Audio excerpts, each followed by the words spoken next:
একবার এক বিষধর সাপ ঢুকে পড়ল এক রমণীর কুঠিরে। রমণী করলেন ভগবান শ্রীকৃষ্ণকে স্মরণ। বিপদ থেকে মুক্ত পেতে শুরু করলেন একটি মন্ত্রপাঠ। তারপর কি হলো জানবেন আজকের এই ভিডিওতে। নমস্কার বন্ধুরা, আপনাদের সবাইকে স্বাগত জানাই inspiring talks with Sumit YouTube চ্যানেলে, যেখানে আপনাদের জন্য আমি হিন্দু ধর্ম সংক্রান্ত ভিডিও নিয়ে হাজির হই। তাই ভবিষ্যতে নতুন নতুন ভিডিও পেতে আমার এই চ্যানেলটিকে অবশ্যই সাবস্ক্রাইব করবেন এবং বেল আইকনটি প্রেস করে দেবেন, যাতে আমার প্রতিটি ভিডিও নোটিফিকেশন আপনাদের কাছে পৌঁছে যায়। বন্ধুরা, আজকে যে ভিডিওটি আপনাদের সামনে তুলে ধরব, সেখানে আপনারা ভগবান শ্রীকৃষ্ণের একটি অত্যন্ত শক্তিশালী মন্ত্রের ব্যাপারে জানতে পারবেন এবং জানতে পারবেন যে কিভাবে এই শক্তিশালী মন্ত্রটি একটি মহিলার প্রথমে প্রাণ বাঁচায় এবং তারপরে এই শক্তিশালী মন্ত্রটি একটি সাপেরও প্রাণ বাঁচায়। হ্যাঁ বন্ধুরা, শুনতে অবাক লাগছে যে সাপ কি করে কৃষ্ণ মন্ত্র পাঠ করে, কিন্তু এই কাহিনীটি শোনার পর আপনারা বুঝতে পারবেন যে কেন এই সাপও শ্রীকৃষ্ণের মন্ত্র পাঠ করতে থাকে এবং তার ফলে তার সাথে কি হয়। তাই দেরি না করে চলুন কাহিনীটি এবার শুনে নেওয়া যাক। এবং কাহিনীটি শুনে যদি ভালো লাগে তাহলে অবশ্যই কমেন্টে জয় শ্রীকৃষ্ণ লিখতে ভুলবেন না। এবং ভিডিওটি ভালো লাগলে অবশ্যই লাইক করবেন এবং সবাইকে শেয়ার করবেন, যাতে তারাও ভিডিওটি দেখে উপকৃত হয়। এবার চলুন কাহিনীটি শুনে নেওয়া যাক। কোনো এক সময় কৌশল প্রদেশের একটি ছোট্ট গ্রামের সীমানায় একটি ছোট্ট কুটিরে একা বাস করত এক রমণী। সে ছিল কৃষ্ণের পরম ভক্ত। কৃষ্ণের একটি বিশেষ মন্ত্রের নাম সে দিবারাত্র জপ করত। একদিন সন্ধ্যার সময় তার কুটিরের উত্তর প্রান্তের ঘন জঙ্গল থেকে এক বিষধর সাপ এসে বাসা বাঁধে তার কুটিরে। একটি বাজপাখির হাত থেকে রক্ষা পেতে সাপটি কুঠিরে এসে বাসা বেঁধেছিল। তাই সাপটি কুঠিরে আশ্রয় নেওয়ার পরেও অত্যন্ত ভয় ছিল। ভয়ে সে ফনা তুলে বসেছিল এই ভেবে যে ওই কুঠিরে যেই প্রবেশ করবে তাকে সে দংশন করবে। এমন সময় নিজের কুঠিরে কলসিতে করে জল নিয়ে কৃষ্ণ নাম জপ করতে করতে ফিরছিল এই রমণী। যেই সে নিজের কুঠিরের সামনে এসে উপস্থিত হয়, সেই মাত্র সাপটি রমণীর মুখে কৃষ্ণ নাম শুনে ফেলে এবং তারপর সে যখন কুঠিরে প্রবেশ করে, সাপটি তাকে দংশন না করে শান্ত হয়ে বসে কৃষ্ণ নাম শুনতে থাকে। এই সাপ যেন শ্রীকৃষ্ণের এই মন্ত্র শুনে একদম মোহিত হয়ে যায় এবং তার মধ্যে এক অপার আনন্দ বিরাজ করে। এদিকে রমণীরও চোখ পড়ে সাপটির দিকে। সে খুব ভয় পেয়ে যায়, তার সোনার মতো রং ফ্যাকাশে হয়ে যায়। সে কুটিরে এক কোনায় বসে কাঁপতে থাকে আর ওং শ্রীকৃষ্ণ শরণং মম মন্ত্রটি পাঠ করতে থাকে।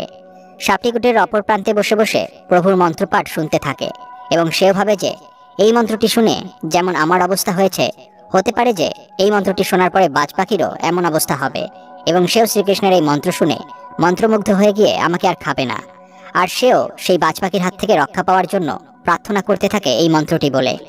সেই কুটিরের সামনে গাছের ডালে বসে থাকা বাজ পাখিটা সাপটির কুটিরের মধ্যে থেকে বেরিয়ে আসার অপেক্ষা করছিল, কারণ সে খুব ক্ষুধার্ত ছিল। এদিকে রমণী সাপটির হাত থেকে মুক্তি পাওয়ার জন্যে ভগবান শ্রীকৃষ্ণের মন্ত্র নিরন্তর জপ করে চলেছে। এইবার সাপটিও শ্রীকৃষ্ণের উপরে ভরসা করে এবং সাহস করে ঘর থেকে বাইরে বের হয়।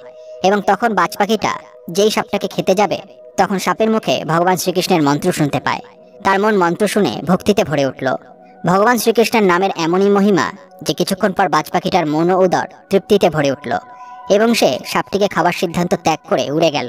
আর বাজ পাখিকে উড়ে যেতে দেখে সাপটিও নিশ্চিন্ত বোধ করল এবং পুনরায় জঙ্গলে ফিরে গেল। আর সাপটিকে বেরিয়ে চলে যেতে দেখে রমণীর মনের ভয় দূর হলো এবং সে পরম ভক্তিতে পুনরায় ভগবান কৃষ্ণের নাম জপ করতে শুরু করলো। কোনো পরিস্থিতিতে বিপদ থেকে মুক্তি পাওয়ার জন্য ভগবান শ্রীকৃষ্ণের এই মন্ত্রটি উচ্চারণ অবশ্যই করবেন, দেখবেন তৎক্ষণাৎ ফল পেয়েছেন। আজকের ভিডিওটির কাহিনীটি এই পর্যন্তই। ভিডিওটি ভালো লাগলে অবশ্যই কমেন্টে জয় শ্রীকৃষ্ণ লিখতে ভুলবেন না। এবার চলুন কিছু অনুপ্রেরণামূলক উক্তি শুনে নেওয়া যাক। অনুকরণ নয়, অনুসরণ নয়, নিজেকে খুঁজুন, নিজেকে জানুন, নিজের পথে চলুন। সত্যকে নিজের দাস মনে না করে নিজেকে সত্যের অনুসারী হিসাবে দাঁড় করাতে হবে। কেউ যদি হিংসা করে, করতে দাও, মনে রেখো হিংসা তারাই করে যাদের যোগ্যতা কম। সূর্য ডোবার সময় কিছুক্ষণের জন্য আকাশে ভোরের মতো রং দেখা যায়, যাতে মানুষ আশা করে কাল আবার সকাল হবে। মিথ্যে বলে জিতে যাওয়ার থেকে সত্যি বলে হেরে যাওয়া অনেক ভালো। তর্কের চেয়ে নীরবতা ভালো, প্রতিশোধ নেওয়ার চেয়ে রাস্তা বদলে ফেলা ভালো, আর স্বার্থপর লোকের পাশে চলার চেয়ে একলা চলা ভালো। আঁকড়ে থেকো না কিছু, যে যাবার তাকে যেতে দাও, যে ফেরার সে তো ফিরবেই। যে ব্যাপারে তুমি সত্যিই বিশ্বাস করো সেই ব্যাপারে কখনো হাল ছেড়ো না, পথ তুমি খুঁজে পাবেই। সহজে জেতার আনন্দ কোথায়, বাধা যত বিশাল বিজয়ের আনন্দ ততই বাঁধ ভাঙা। কখনোই হাল ছেড়ে দিও না, এখনকার এই দাঁতে দাঁত চেপে করা কষ্টগুলো তোমাকে বিজয়ীর খেতাব দেবে সারা জীবনের জন্য। ব্যর্থতার মানে হচ্ছে ব্যর্থতা কেন হয়েছে, কার কারণে হয়েছে সেগুলো কেউ জানতে চাইবে না। তুমি ব্যর্থ হলে তার যন্ত্রণা তোমাকে একদম একাকী সইতে হবে, কেউ তোমার পাশে এসে দাঁড়াবে না। তাই কখনো অজুহাত বানাবে না, অন্যদের সুযোগ দেবে না তোমার জীবনটাকে নিয়ন্ত্রণ করার। জিততে তোমাকেই হবে।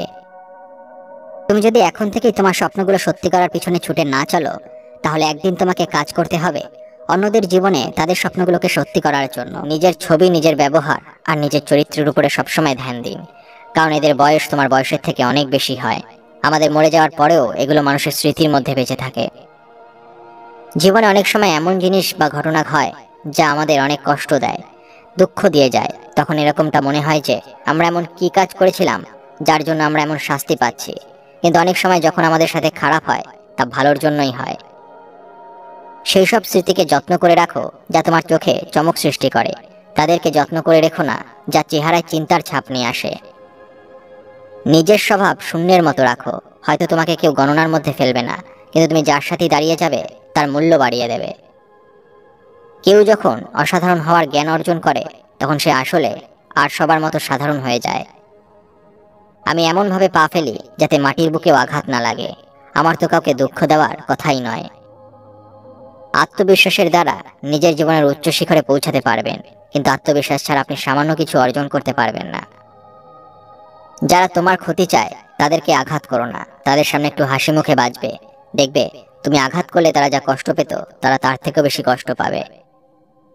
কাউকে হারিয়ে দেওয়াটা খুব সহজ, কঠিন হলো কারো মন জয় করা। কেবল বিশেষ সময় নয়, সব সময় নিজের সেরাটা দেওয়ার চেষ্টা করে যেতে হবে। জীবন ও সময় পৃথিবীর শ্রেষ্ঠ শিক্ষক। জীবন শেখায় সময়কে ভালোভাবে ব্যবহার করতে, সময় শেখায় জীবনকে মূল্য দিতে।